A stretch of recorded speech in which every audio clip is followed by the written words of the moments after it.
changed, boss. We pull in money, recruits, just to combat Cypher. Rubbing our noses in bloody battlefield dirt. All for revenge.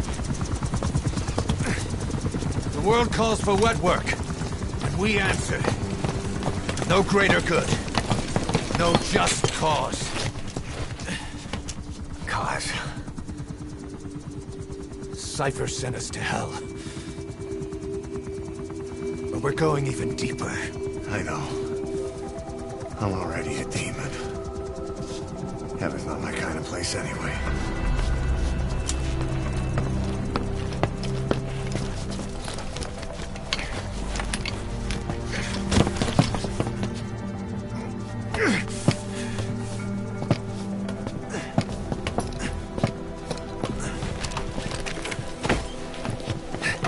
Dogs of war for 9 whole years.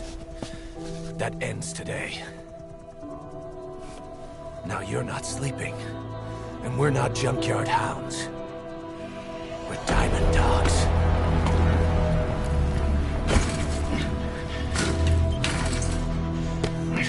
Let them talk.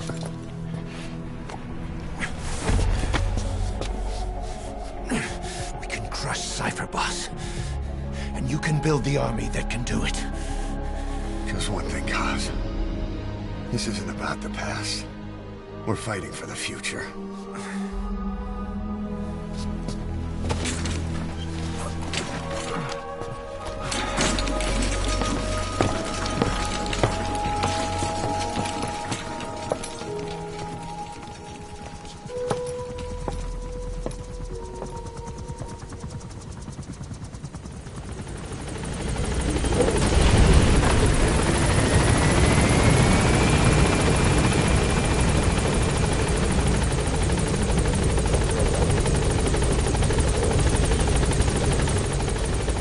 Boss, there's something I want to talk about. It concerns the running of Mother Base. Come meet with me. Okay. This base belongs to you now. Make diamond dogs the force it deserves. Like any organization, we need good people, and we need to make good use of their talents. Miller asked me to lay that out for you.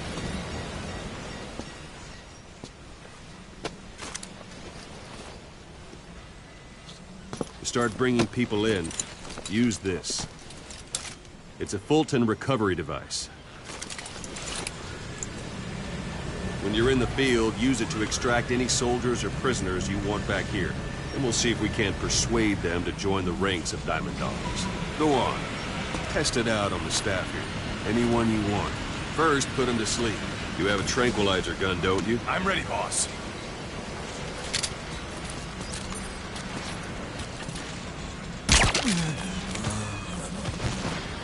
Out like a light. Now approach him and extract him.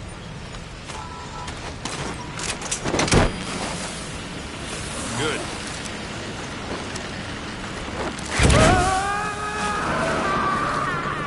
Extraction complete. You can only Fulton recover someone if they're not resisting. No dead bodies either. They don't make great recruits. The staff member you just extracted will be assigned to the team best suited to his abilities. See for yourself. Open your iDroid. Select Staff Management from the Mother Base menu. So that staff member was placed on the R&D team. The R&D team is in charge of developing all kinds of weapons and items that will support you on missions. Take a look at the development list. Select Weapons Items under the Development heading.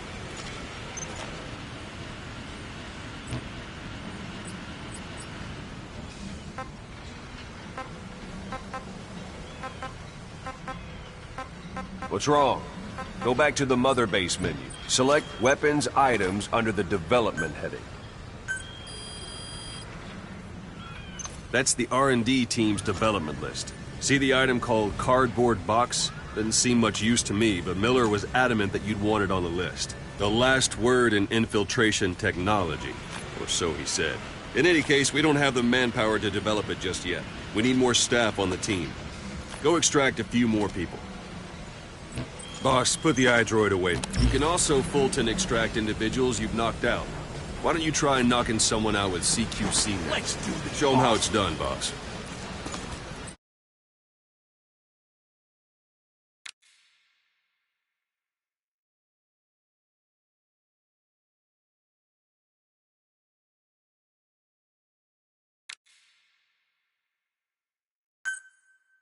Try throwing them.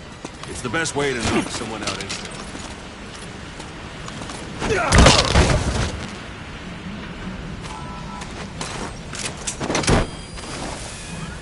Good.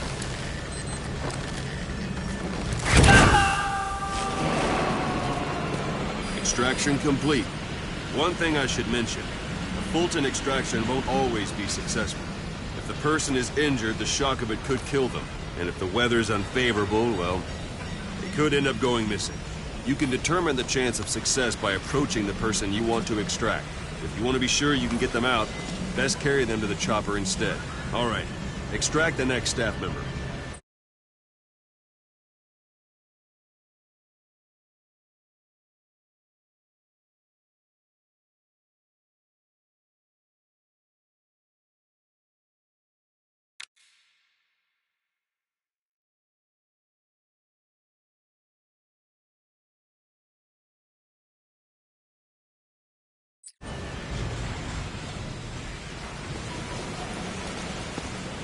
Don't pull any punches.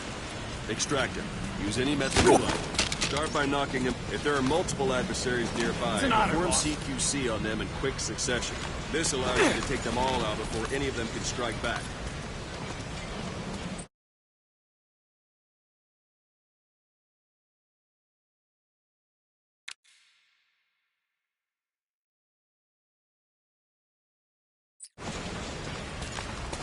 Thanks for that, boss.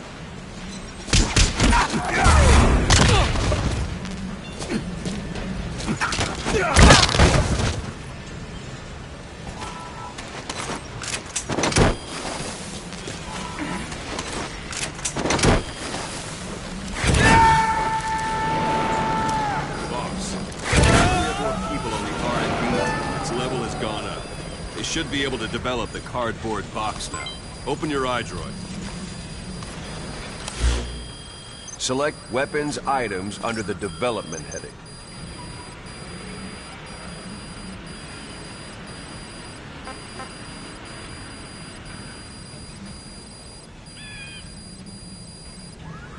Come on, go ahead and select the red mark. Now select cardboard box and start development. Just be aware that development requires funds. GMP. Watch we don't end up in the red. Development has finished. You can have the support unit supply you with weapons and items you've developed. Think of it as your own personal delivery service.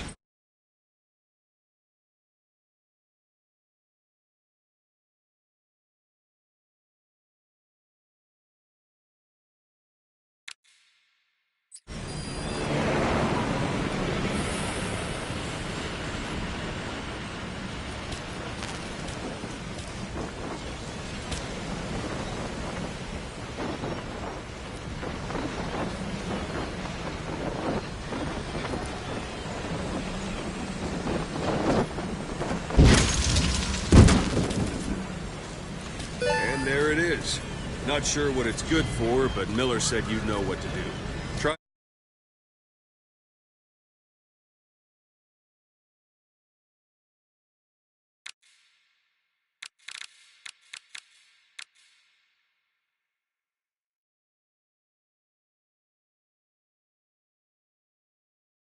it out. One last thing. Staff members you extracted were all placed on the R&D team, but that was Miller's decision. If you think they belong somewhere else, you're free to move them around. Well, that about does it. You won't make any GMP or find recruits hanging around here. Board the chopper when you're ready for a mission. Open your iDroid and select a landing zone to tell it where to pick you up.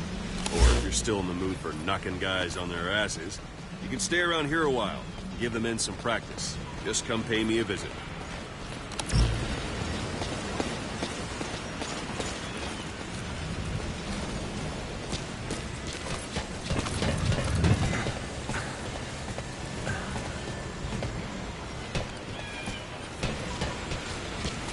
Boss, let's practice your CQC.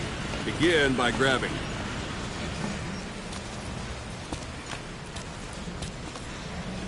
Once you've grabbed someone, you're free to do as you like. Interrogate him, knock him out, kill him. Scratch that last one for now. Go ahead and knock him out.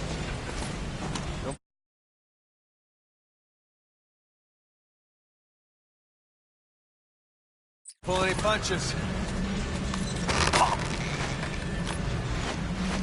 Good. Go on and extract it.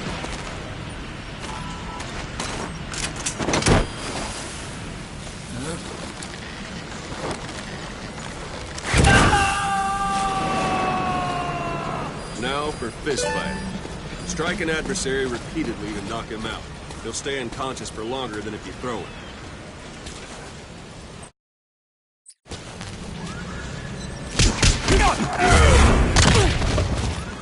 Extract the staff member. Let's do this.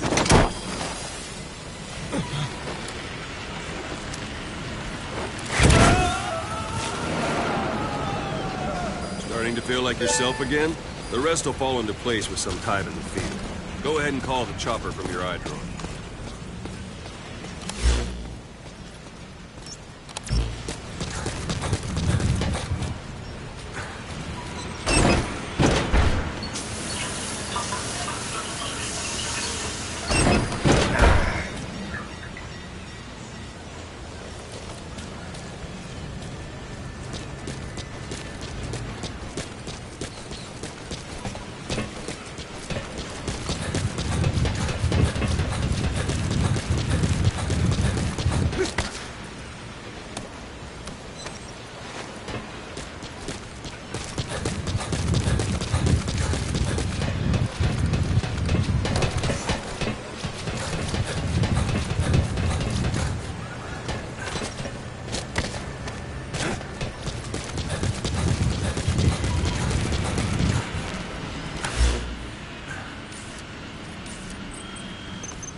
Arriving shortly at LZ.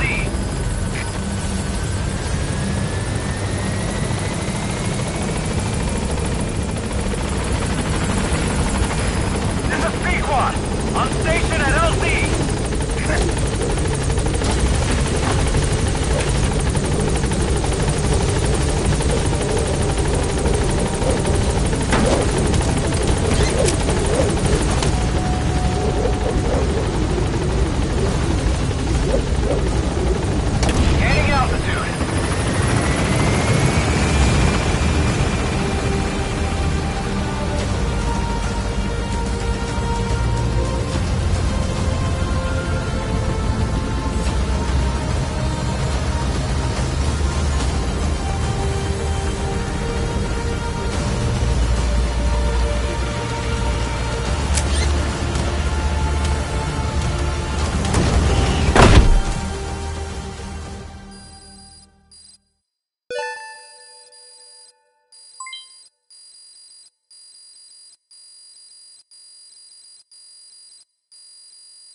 prepared a list of missions for you. Open your iDroid.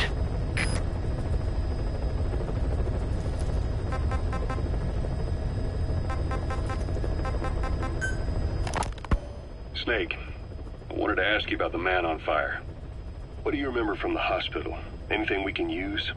Well, he took off the moment the sprinklers started up. Sprinklers? The fire system?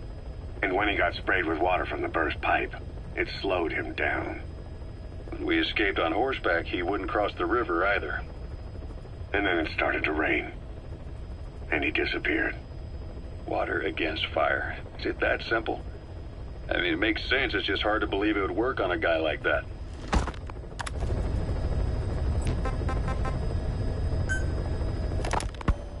You were hospitalized in Dekelia, a British sovereign base area on Cyprus. It's part of British overseas territory that falls outside of Cypriot jurisdiction. You got moved from Cuba's Little America right into Cyprus's Little Britain. Why Dekelia? The UK and the US remain close allies. The last place Cypher would think to look for you is inside their own system. That's what kept you safe in British military hospital for 9 years. The safest place from a whale is inside its own belly. You were a regular Geppetto. Well, it wasn't Pinocchio who led me out to safety. So who was that guy? Cypher went so far as to attack British territory, burning their own ally. That's how badly they wanted you dead. He said I was in a British military hospital. But the doctor had a Greek accent. They hire locally. Easier to trust them. Dekelia is also home to Greek Cypriots, after all. What about the Turks? They haven't returned to the south. Not yet. The Cyprus dispute is still a long way from resolved. The country is just as split as it was in '74. Turkish Cypriots in the north, Greek Cypriots in the south. Between them, the Green Line, the UN established. And Dekelia sits right on top of it. It does. Part of the buffer zone between the two groups. Another reason it was the perfect place to hide you. Easy to spot any outsiders snooping around. So how do things stand? Now, last year, the Turks declared that the Turkish Republic of Northern Cyprus is an independent state, though it's only Turkey that recognizes it. In the past, the Greeks and Turks lived side by side in the same villages. There are reasons to fight. Those came from the outside. Greece, Turkey, Britain, America, they all had their own stake in pitting the two sides against each other. But once you spark something like this, it's impossible to control. Both sides build up grudges like debt, without the foresight to see that each act of revenge just fans the flames, and then it's too late for other nations to rush in with peace talks. The embers keep on smoldering. Each nation's arrogance only breeds anarchy. The world is paralyzed by this hunger for revenge. Cyprus is no different.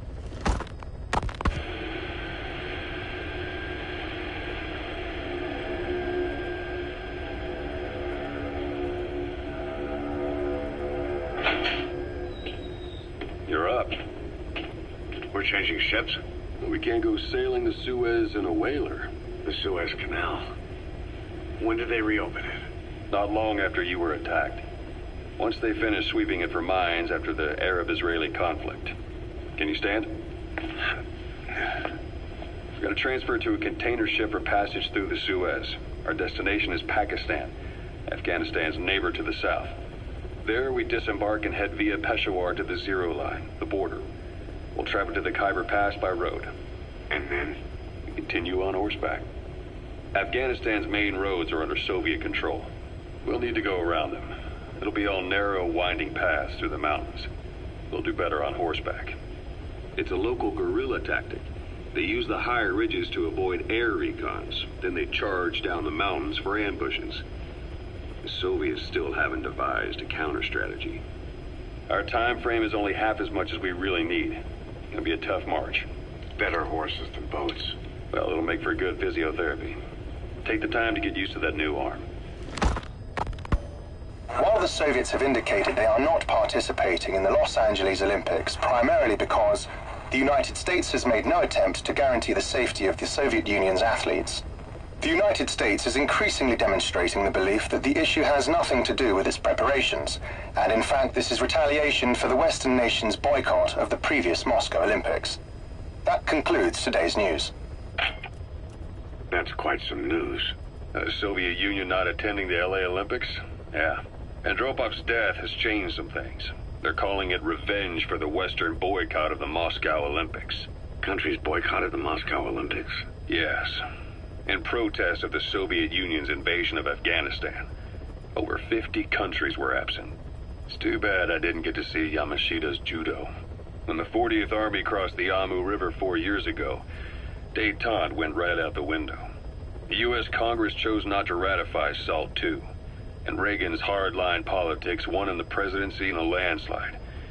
According to him, the Soviet Union's an evil empire. A second Cold War. And there's been no end to regional conflicts and civil wars. Lebanon, the Falklands, Grenada, Iran, Iraq. The story never changes.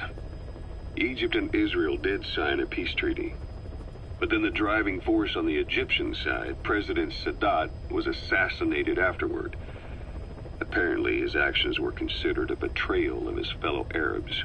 Islamic extremists? Yes. Fundamentalist extremists have been responsible for some bold acts of terrorism in recent years.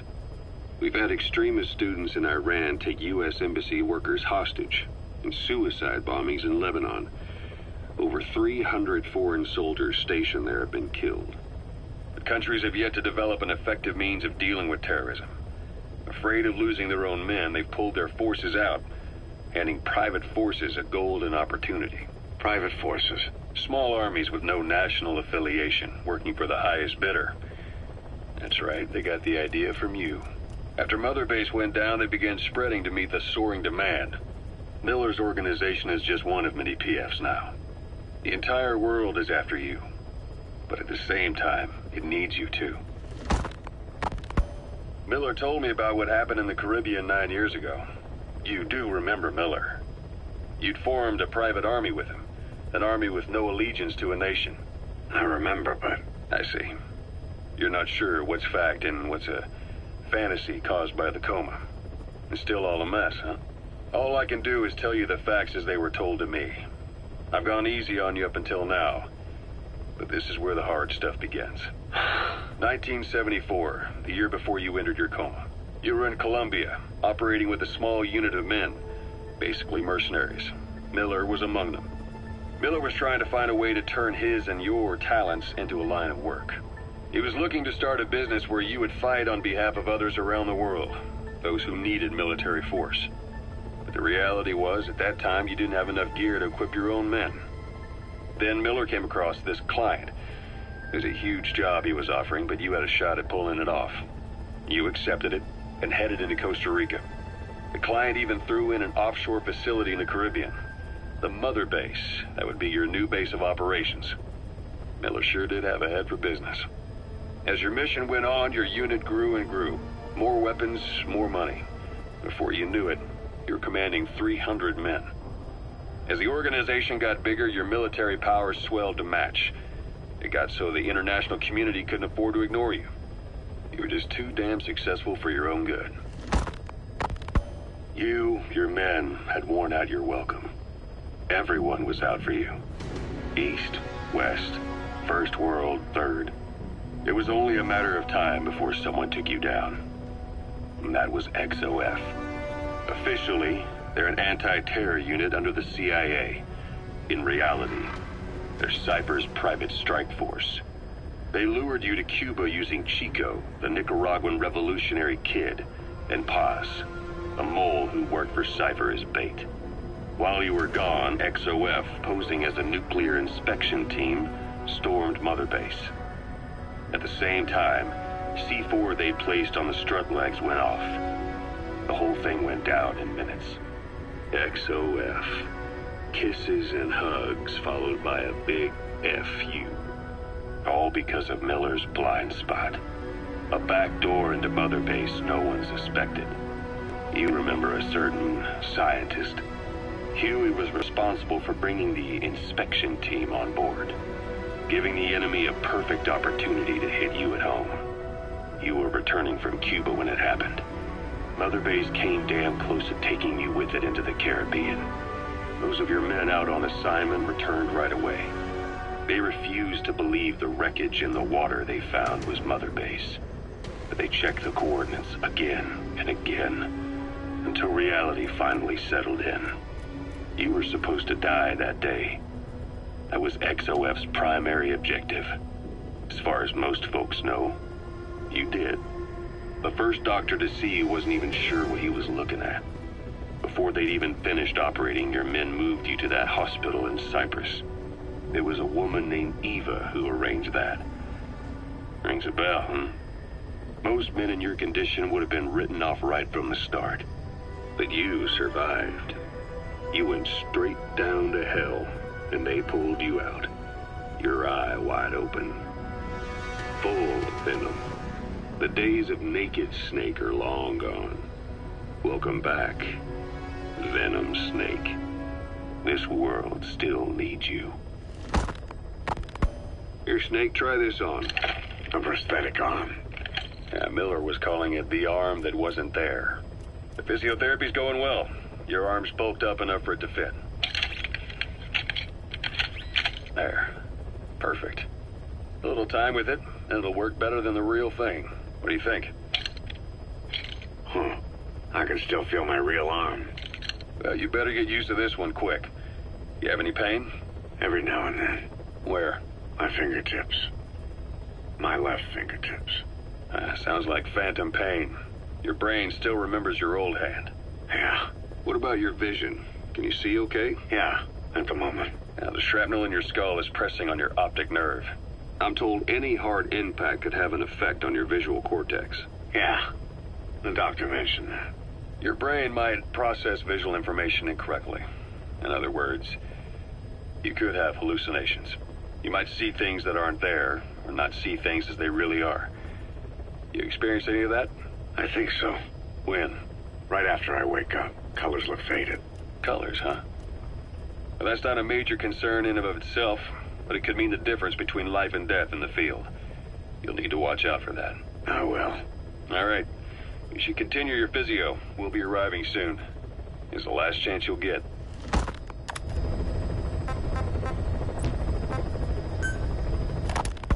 Ocelot. I hear they started calling you Shalashaska in Afghanistan. What's that about? You know the term Sharashka? It's slang for a suspicious, hastily thrown together organization. The word became associated with a type of forced labor facility in the Soviet Gulag system. OKB scientists and engineers who'd been convicted of crimes were sent to a Sharashka for forced R&D. The Sharashkas were supervised by Lavrenti Beria of the NKVD, the secret police, under the official name 4th Special Department. Forced research? That's not very different from what we do here. Diamond Dogs is different. Everyone here believes in you. Regardless of where they came from or why they're here, they revere you. And they're fighting because it was their choice. And if it wasn't, they'd leave? Who knows? That's our reality here, whether it's real or not. If there's another truth, I don't want to know it. All that matters is that's the concept that's taken shape in their heads. The traces of a group ideology, our superstructure, to put it in Marxist terms. All right. Go on. Right. So anyway, at some point the enemy started calling me Sharashka. This was after the war in Afghanistan broke out. While I was keeping an eye on you in that hospital, I was also heading up interrogations here. The men I broke gave up their comrades and families, everything they wanted to protect them most. No real cause for it. I just let myself get caught up in the old Russian pride. And suddenly I received the honor of becoming Special Interrogation Advisor to the forced labor camps. But the more men I interrogated, the more people saw me as just that, the interrogator. It helped cover my real objective of keeping you safe.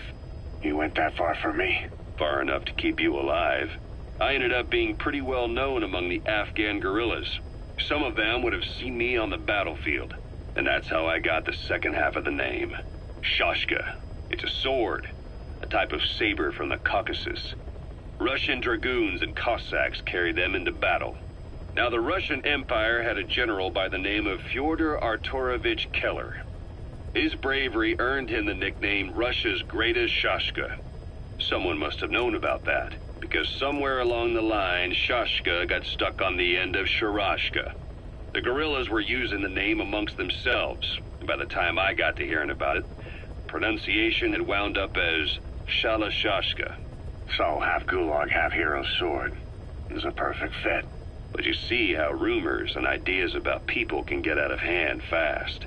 Once you create a character and put it out there in public mind, it warps and twists with every baseless rumor. And before you know it, all people see are phantoms.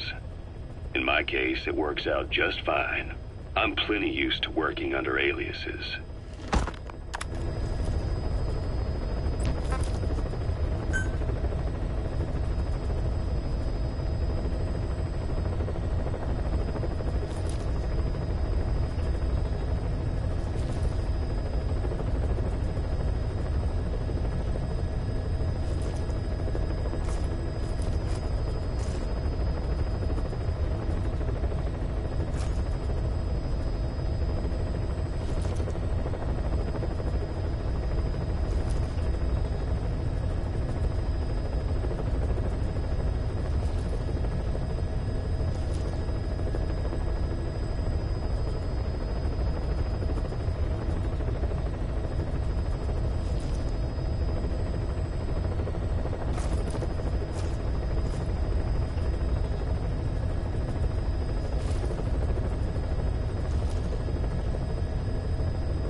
So SALT II still hasn't gone into effect.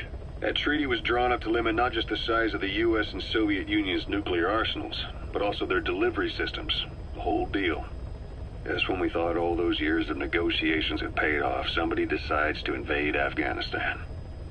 The timing couldn't have been worse. The president was in the middle of the SALT II talks back then. You mean while you were busy trying to stop Peace Walker? I heard. President Ford was meeting with the General Secretary in Vladivostok.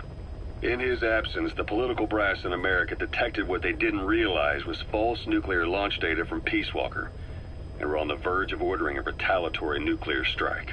Coleman's big idea? Humans are incapable of destroying themselves. Turns out he never knew what humans are capable of. If that AI, the boss, hadn't found a way to stop the fake data transmission, they probably would have gone ahead with the launch. Deterrence was revealed as the pipe dream it was. All thanks to you. And her. The U.S.-Soviet talks looked set to fall through. What happened in Nicaragua no doubt helped trigger a change of heart. But in the end... The time's to find the politics. When you've grabbed their tail, they turn and bite your hand. I first met you 20 years ago now. The place was Selenouyarsk in the Soviet Union. We were enemies. I was with the GRU. You were still fighting for America. 1964. Operation Snake Eater. Its objective? The assassination of the legendary soldier known as the Boss. When you returned home successful, they awarded you the title Big Boss. Your CO, Zero, sought to carry on the boss's will by covertly establishing his own organization. You knew the original members from Operation Snake Eater. From America, there was David O., or as he was to you, Major Zero. Donald Anderson, a.k.a. Sigint. Dr. Clark, who went by paramedic during the operation. And the fourth, you. From China, there was Eva. And me, Ocelot, from the Soviet Union. 6 in total.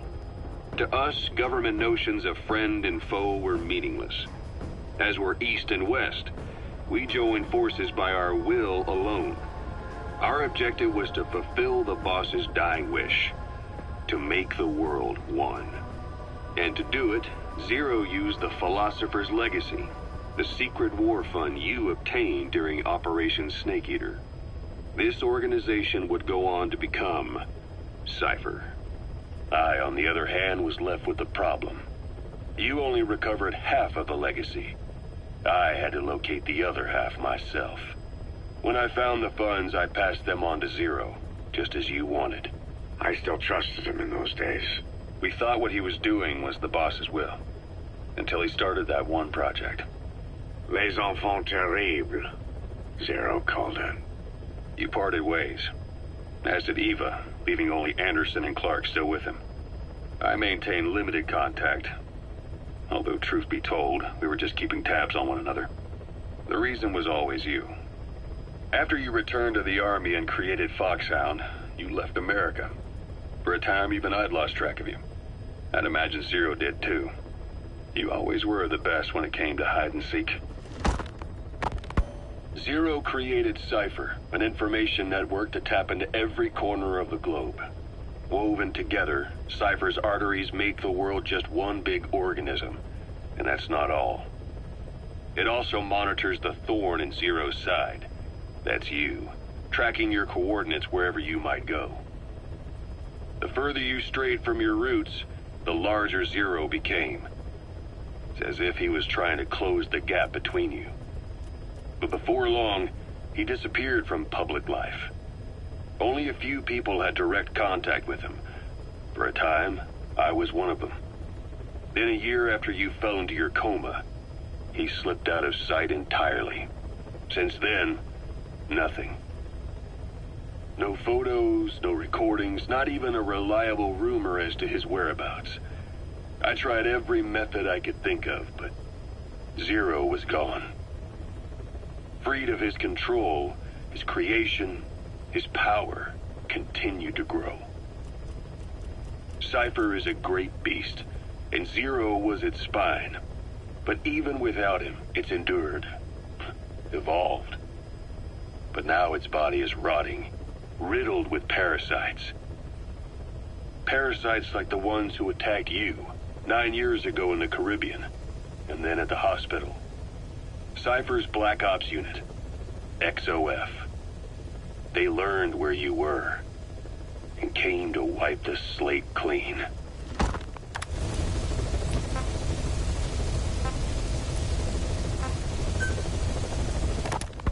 Christmas Eve, 1979. The Soviet Union rolled into Afghanistan. Muslims had revolted against the Soviet-friendly regime established the year before. The DRA forces could no longer contain it themselves, so the Soviets went in to intervene. The Afghan government was powerless and fraught with infighting. They lost the hearts and minds of the people, and that alarmed the Soviet leadership. With the Islamic Revolution happening in Iran, the Soviets felt they had to act fast or risk the spread of Islamic revivalism. A superpower, sending a motorized rifle division against men on horseback with antique rifles. Everyone thought it'd be over in an instant. Only it wasn't. Some Muslims made their fight a jihad, a holy war, and began a guerrilla campaign on all fronts. A war of attrition. These fighters call themselves Mujahideen. They're being supported by the West through Pakistan. That's why Miller was involved. He was training them near the Zero Line, sponsored by the CIA. The war has become a nightmare for the Soviet troops stationed here. They thought they'd be headed home in 6 months at the most. Then a year passed. 2 years. Now here we are 4 years on with no exit in sight. Afghanistan has become the Soviet Union's Vietnam. The Soviet troops on the ground want to go home, but at least they have homes to go back to. The Afghans have lost theirs. The Soviets destroy the kishlaks, villages, wherever they can. They burn down homes and fields, fill in wells, turn pastures into minefields. It's created a mass of refugees who fled to Pakistan. If the Mujahideen are fish swimming around the villages, the Soviets will go so far as to dry out their ocean. But this has had a big price. There's bitter resentment among the Afghans, and they're taking out their anger on the soldiers on the front lines. Among the Mujahideen are the Pashtun people. They're fiercely devoted to their code of Badal, or revenge. Soviets they've captured have had their hands, feet, and noses cut off before being left to die at the side of the road, just to show their comrades what they're capable of. Friendlies who come across them can do nothing but put them out of their misery. Then they burn down another village in retaliation. And the cycle of vengeance goes on. Snake, I wanted to ask you about the man on fire. What do you remember from the hospital? Anything we can use? Well, he took off the moment the sprinklers started up. Sprinklers? The fire system? And when he got sprayed with water from the burst pipe, it slowed him down.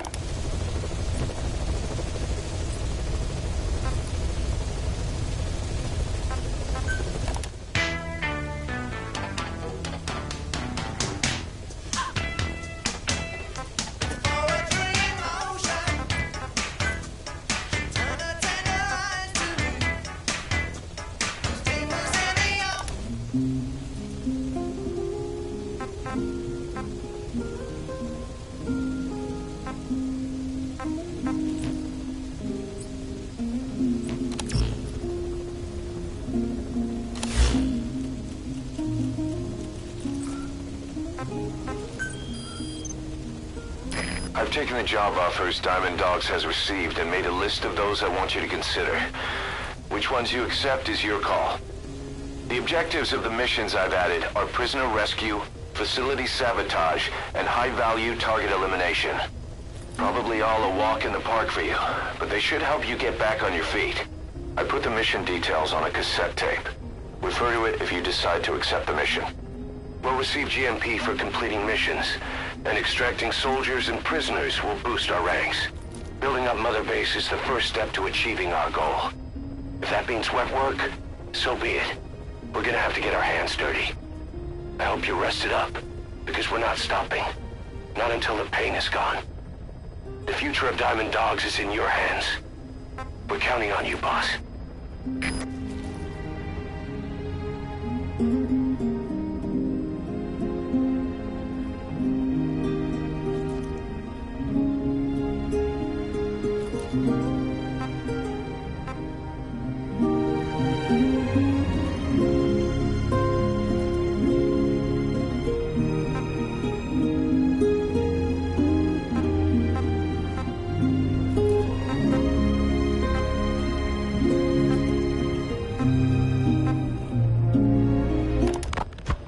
Farming villages in southern Vahan have been subjected to a strategic bombing campaign the past several weeks.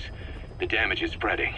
It's part of the Soviet scorched earth operation aimed at wiping out the guerrillas. The target this time is the commander of a Spetsnaz detachment. He's been key to the operation's success.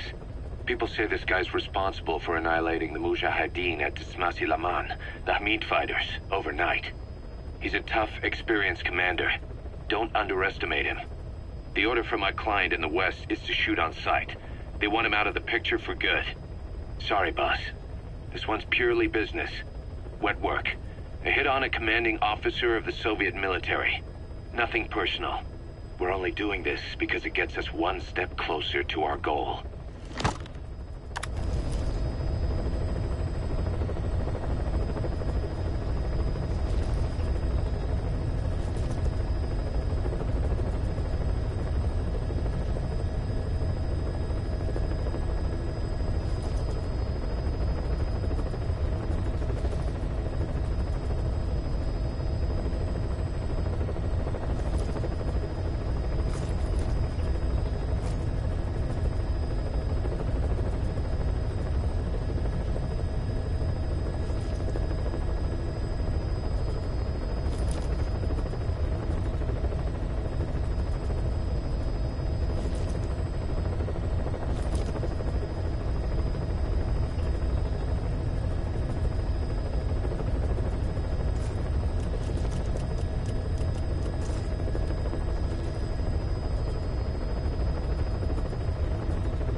as a Spetsnaz detachment commander. Your orders are to take him out. With skills like his, it'd be a shame to waste him. But I'll leave the method up to you. Boss, make your way to Dishago Calais and eliminate the target.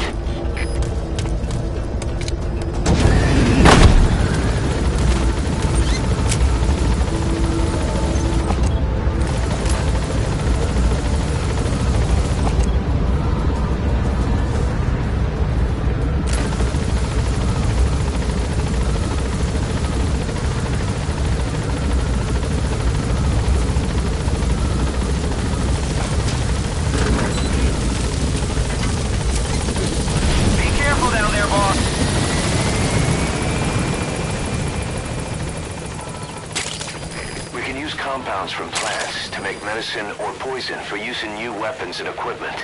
Take a look at the plants list on your iDroid to see which ones we need. Then go find them if you get the chance. It'll keep the staff happy too.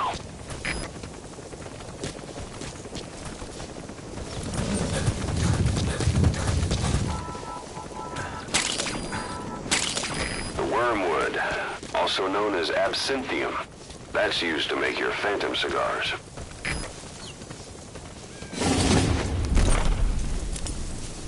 Yeah.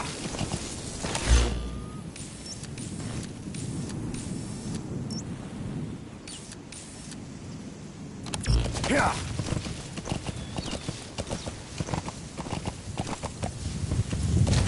Yeah.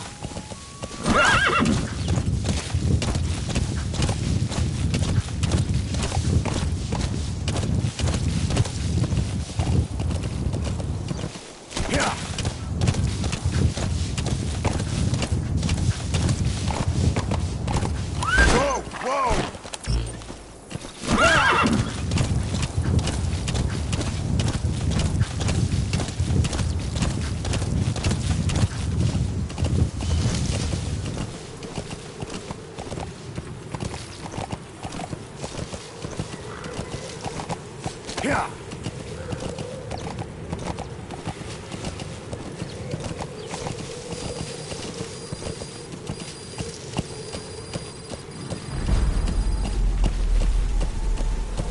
Yeah. You've arrived at the objective. Your target should be somewhere in that outpost. And don't forget, he has a Spetsnaz recon detail with him. Keep your guard up.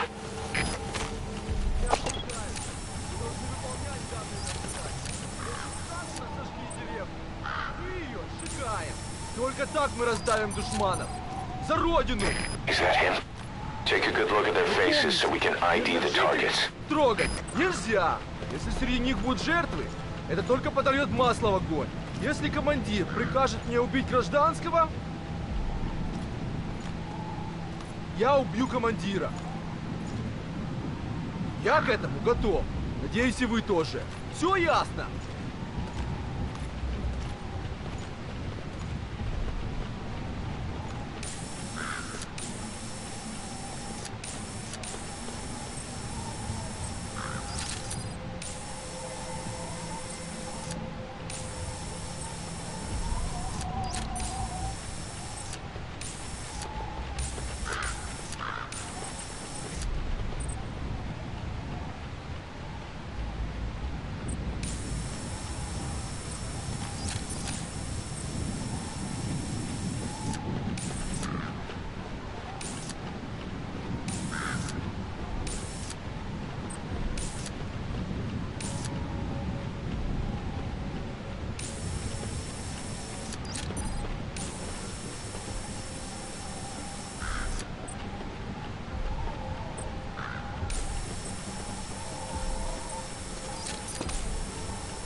materials have already been processed.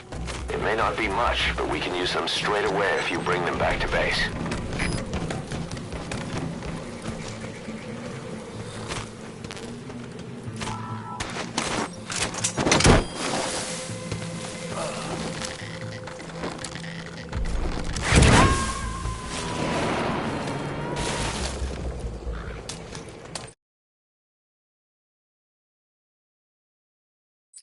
He's coming too.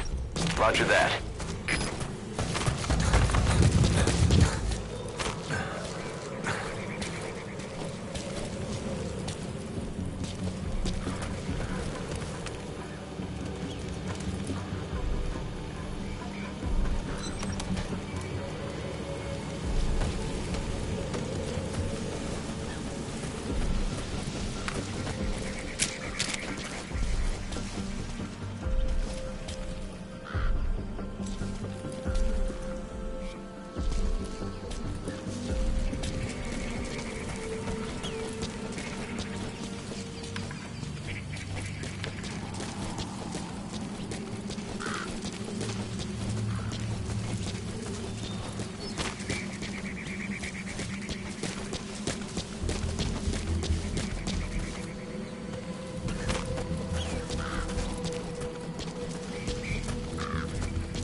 Не стреляй, пожалуйста, не стреляй! He speaks Russian. What we need is an interpreter. The main principle of intelligence work is intel gathering. But that's a problem if you don't speak the enemy's language. We need a staff member with the interpreter skill to do a simultaneous interpretation.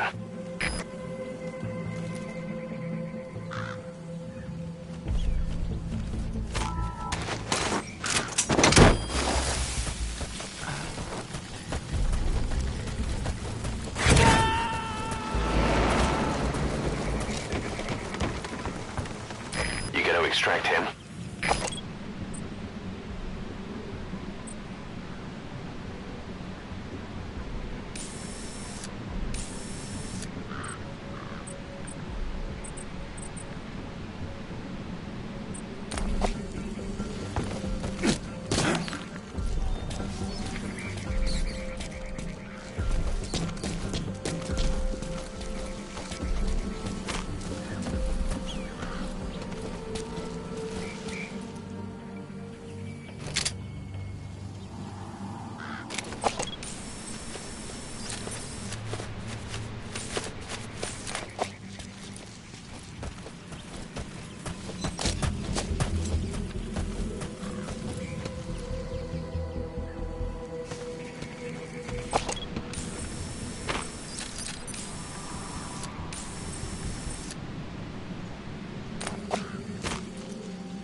Начался огонь. Открыли огонь в ответ. Но потеряли врага. Враг может все еще прятаться поблизости. Соблюдайте осторожность. Прием. Прием. Всем базам, это штаб. Всем базам, здесь безопасности готовятся к возможному контакту с врагом.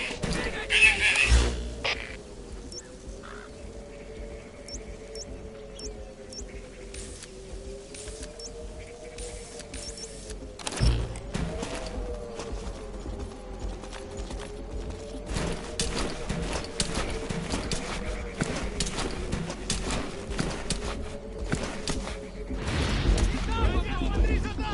Понял?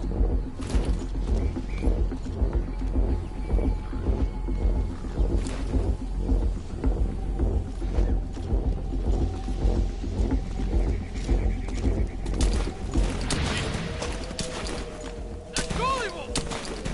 Пока не везет!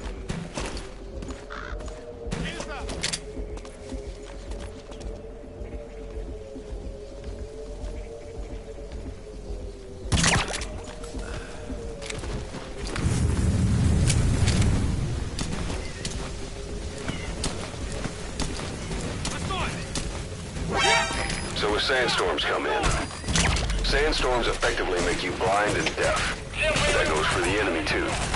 Use the situation to your advantage.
That's the target.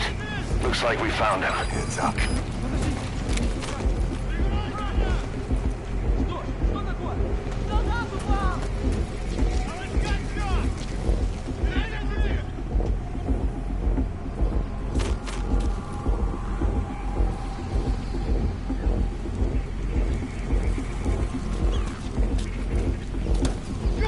Я чему-то побежал?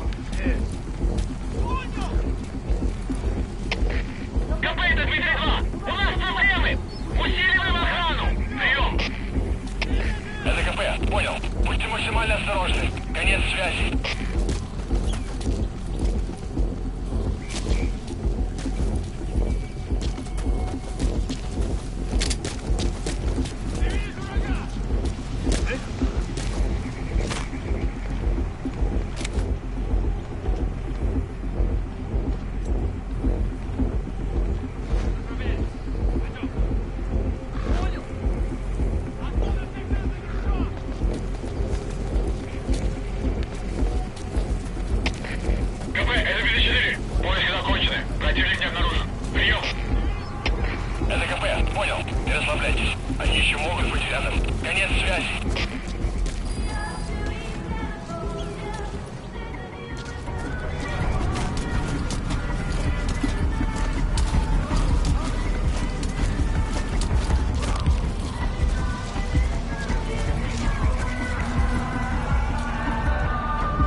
will be as loud as any other now.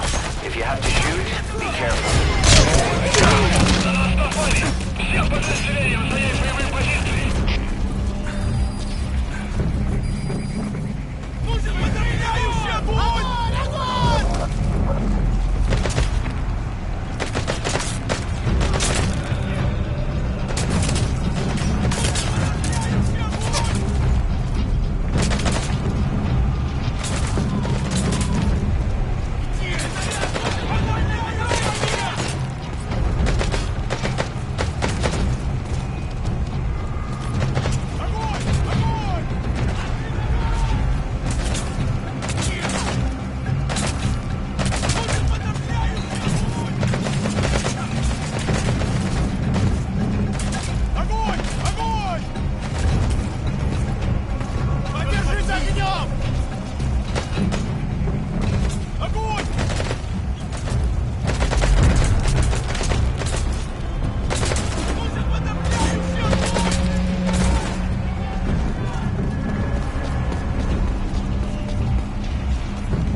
You've arrived at the objective.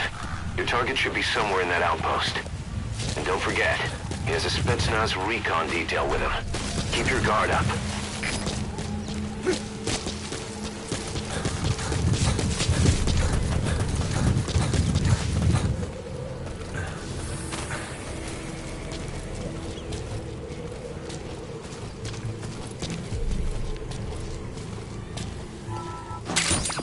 Those materials have already been processed. It may not be much, but we can use them straight away if you bring them back to base.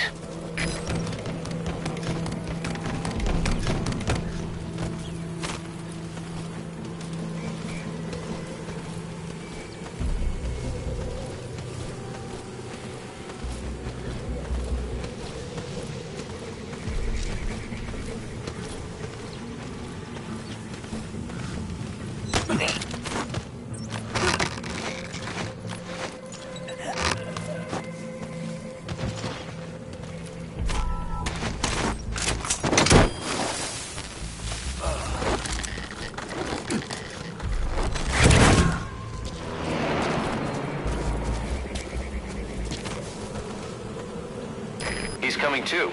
Roger that.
Extract him.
КП. Понял. Проверьте окрестности. Конец связи.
the target. Looks like we found him.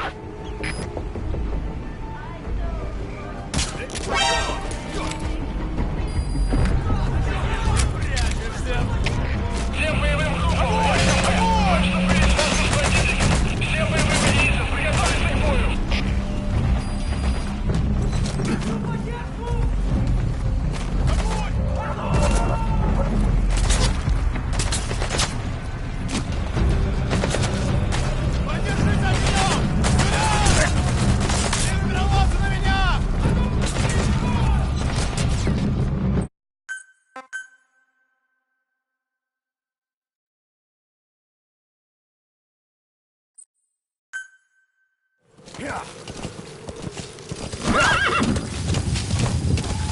You've arrived at the objective. Your target should be somewhere in that outpost. And don't forget, he has a Spetsnaz recon detail with him. Keep your guard up.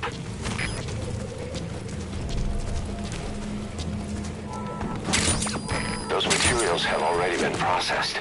It may not be much, but we can use them straight away if you bring them back to base.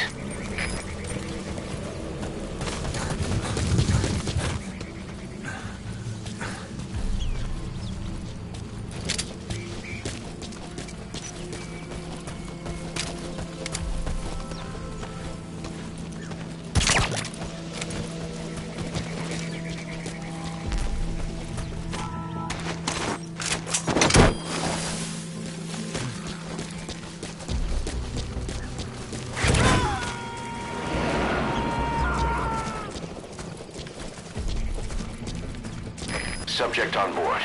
Leave the rest to us.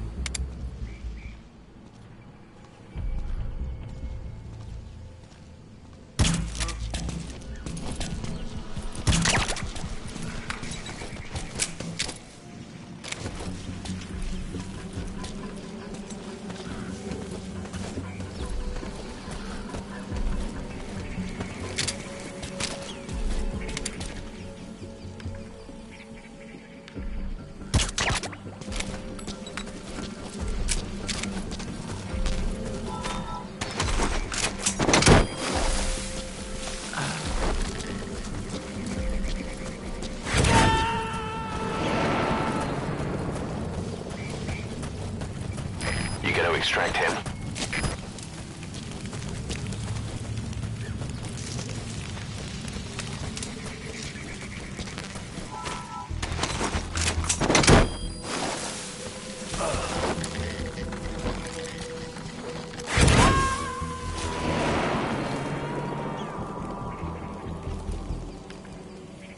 Subject on board.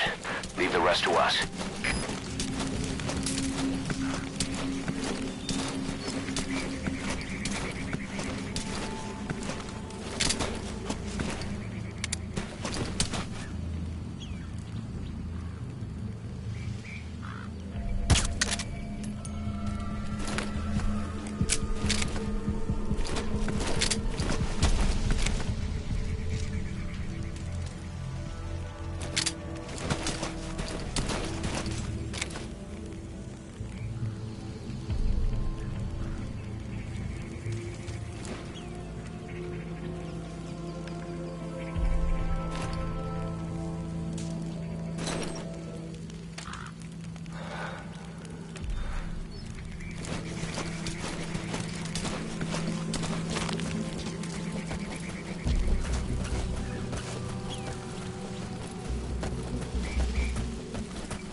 You gotta extract him.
английскую новеллу под названием 1984. Что, она выпущена в этом году? А нет, ее написали лет 30 назад. А о чем она? Я не смог прочитать ее, она на английском. Но речь идет об утопии, когда весь мир стал коммунистическим.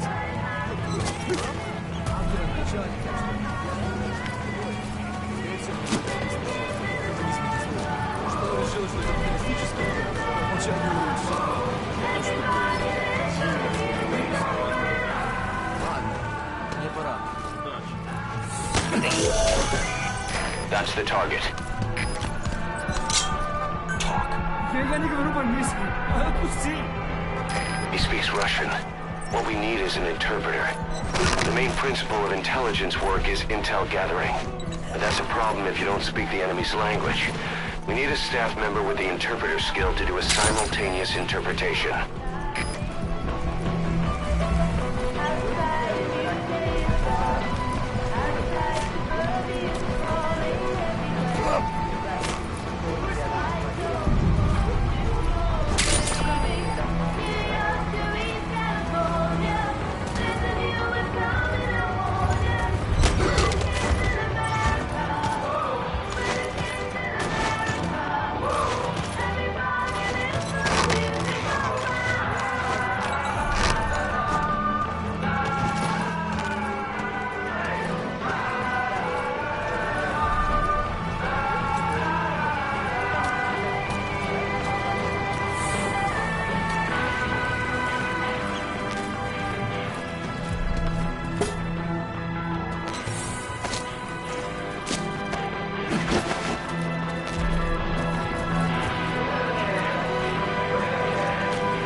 Sent the target to a place outside of heaven.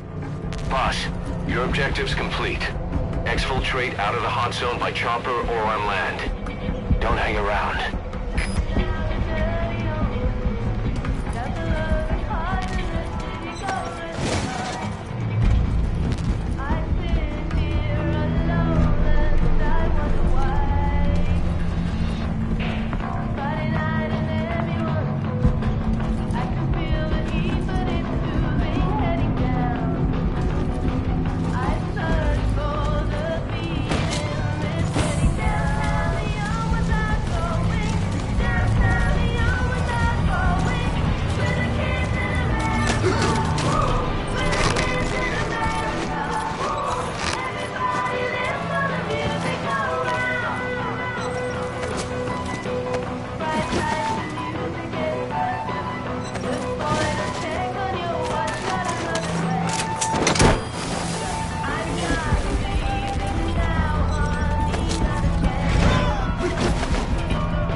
Subject on board. Leave the rest to us.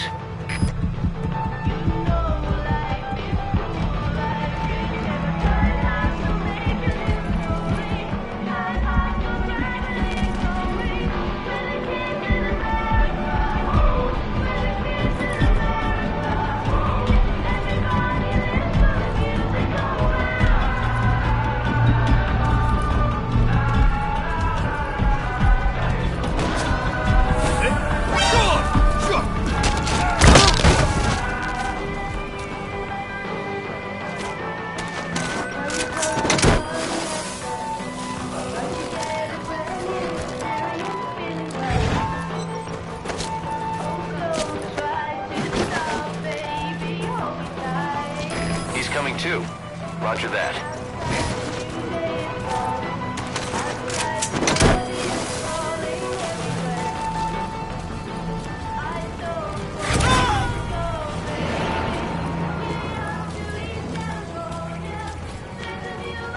Subject on board. Leave the rest to us.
come in.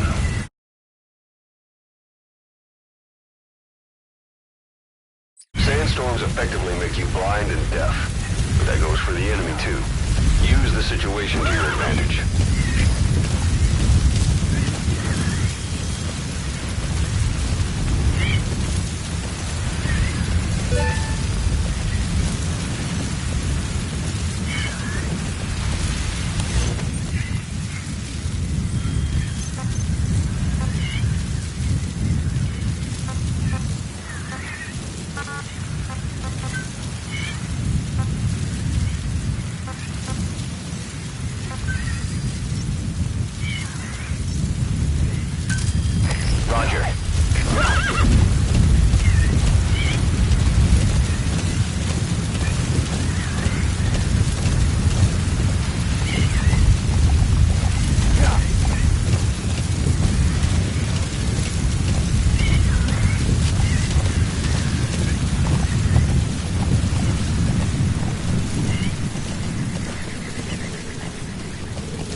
Arriving shortly at LZ.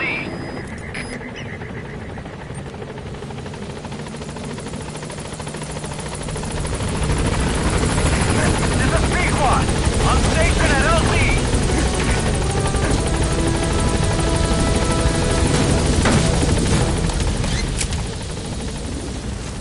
Gaining altitude.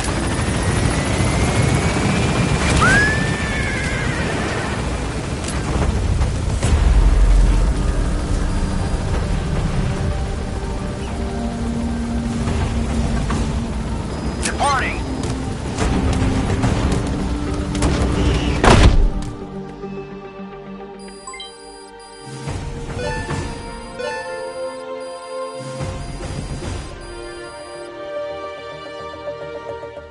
All right, mission complete, boss. Maybe you'll actually break a sweat next time, huh?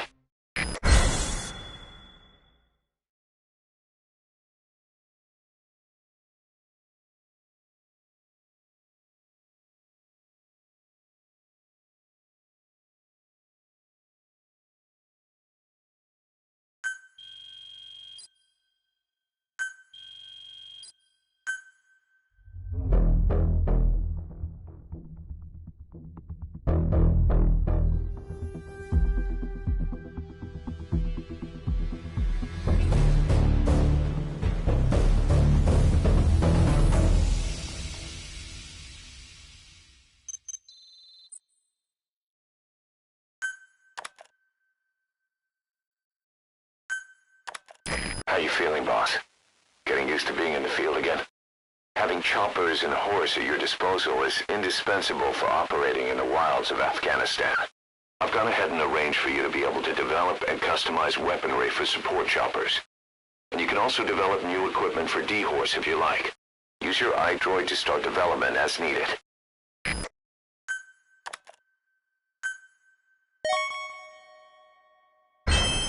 Remember the guys you brought back from the base in Cuba 9 years ago? Believe it or not, some of them survived that hell we went through.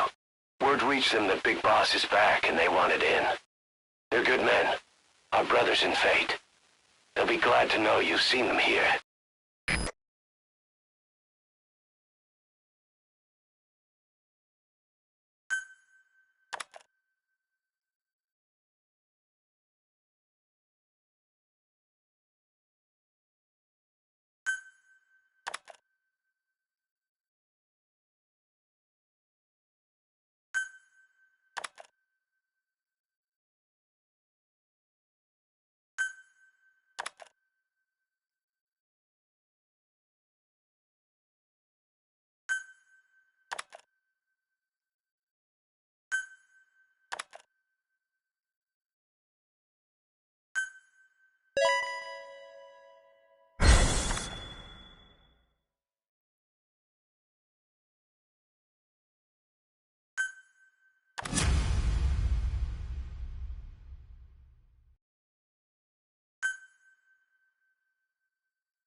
Connecting your iDroid to the onboard computer, you turn the chopper into your own Aerial Command Center, or ACC. Some elements of staff assignment and R&D of weapons and items can only be performed from there. Take as long as you need to consider all your options.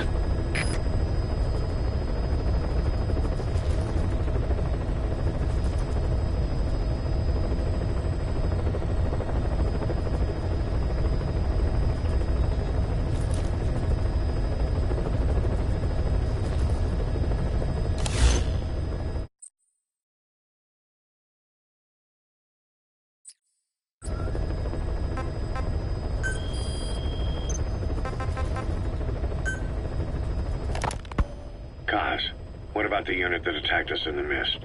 You knew something about them. That wasn't my first run-in with them. It happened right before I was captured by the Soviets. We were on the Zero line that day, the Afghan side, on our way back from training the Mujahideen at a mountain camp in Kunar province. There's a lot of that work in Afghanistan. Most PFs shy away from it because it draws too much attention. But for us, that was the whole point. The job itself went great. We just had to make it back to a tribal area in Pakistan. But all of a sudden, visibility got real bad. It was no sandstorm. Our point man gave this strange report. He said he could see skulls in the mist. Skulls? The next moment, he went silent. We scrambled into formation, right before his arms and legs came raining down on us. It was always supposed to be a dangerous mission, so I had Diamond Dog's very best with me. We were calling out to each other. But one by one, the voices just went dead. Whatever happened to me, I lost consciousness before I knew it. When I came to, I was in a Soviet camp, tied to an interrogation chair. Could they be some new Spetsnaz unit? No. The ones that interrogated me were just the average rank and file. Whatever group attacked us, the way they moved was just insane. And that mist, appearing out of nowhere. The Soviets don't have tech like that. If they did, Ocelot would have heard about it. I doubt the West does either. Otherwise, the folks at Langley would be sleeping a lot easier. Why'd they come after you? Wish I knew.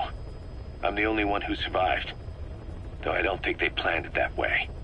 If I was their target, they wouldn't have just handed me over to the 40th Army.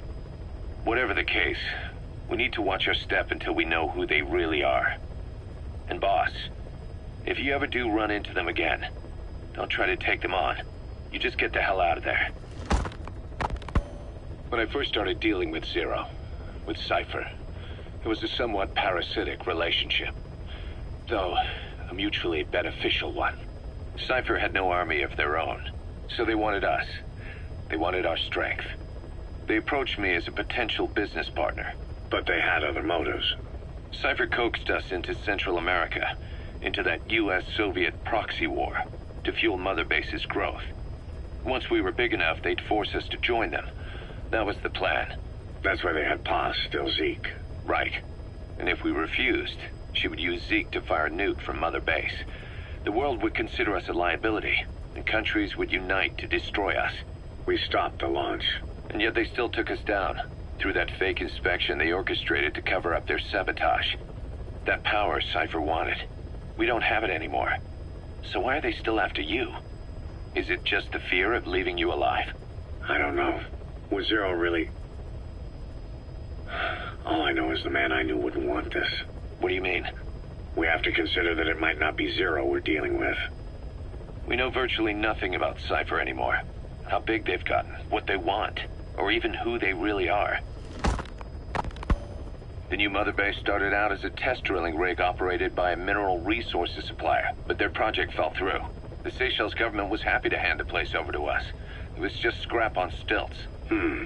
So with a few dummy construction companies set up as fronts, we started renovating the half-finished rig. From the outside, it looked like the project was back on rails. Kaz, you... What? I see what you're doing. Recreating the Mother Base we had 9 years ago. Only this time. That's right. The Mother Base Cypher thought they destroyed will return from the grave to kill them. We'll prove to the world that we were the victors. And if we lose again? They can't fool us the same way twice. Now our enemies are in plain sight. And when our organization gets too big, we split it across companies.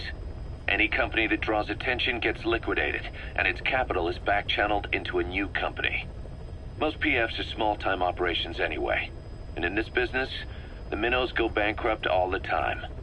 We've never aroused suspicion. Plus, we have Hewick. Hewick? Human Exploitation Company. It's a business specializing in intel gathering.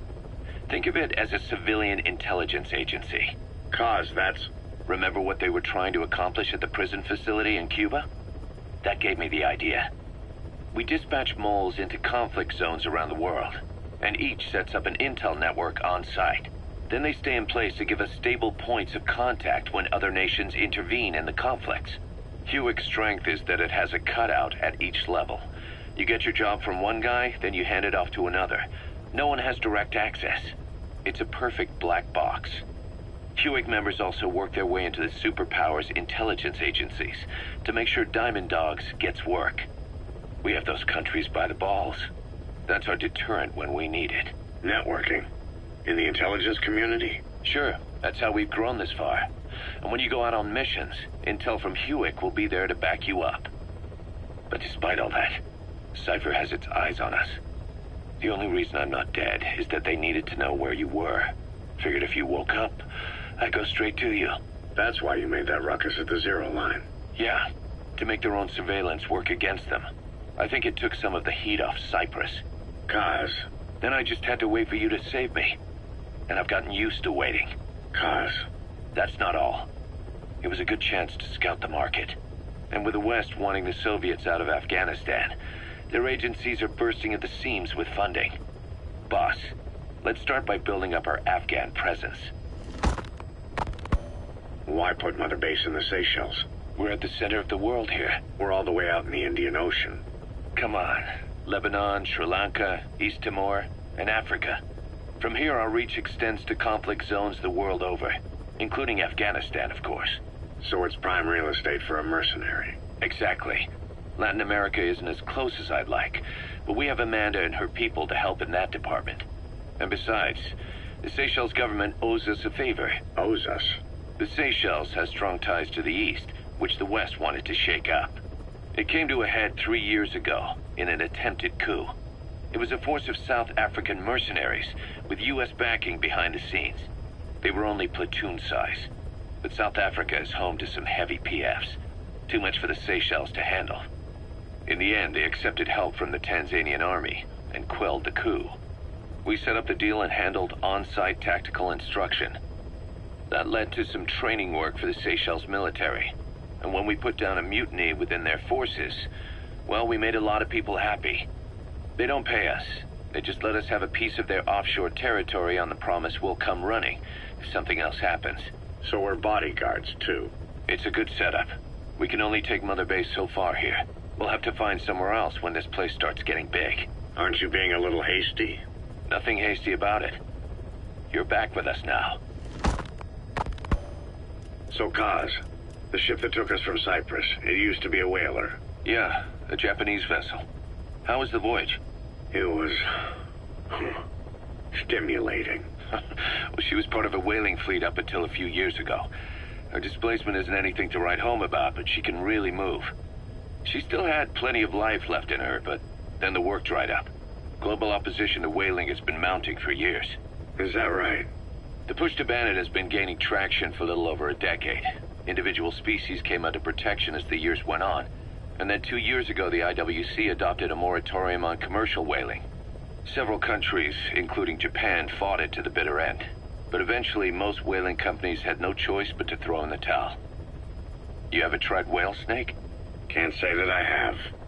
When I was a kid in Japan, practically everybody ate it. That good, huh?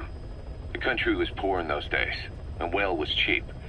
International opinions changed since then. In any case, that's why we were able to get a bargain price on the ship. Of course, we did end up spending 5 times the purchase price in modifications. We had to really work to fit in all the ESM and communications gear while keeping the whaler look intact. Right now, she's going around conducting SIGINT missions.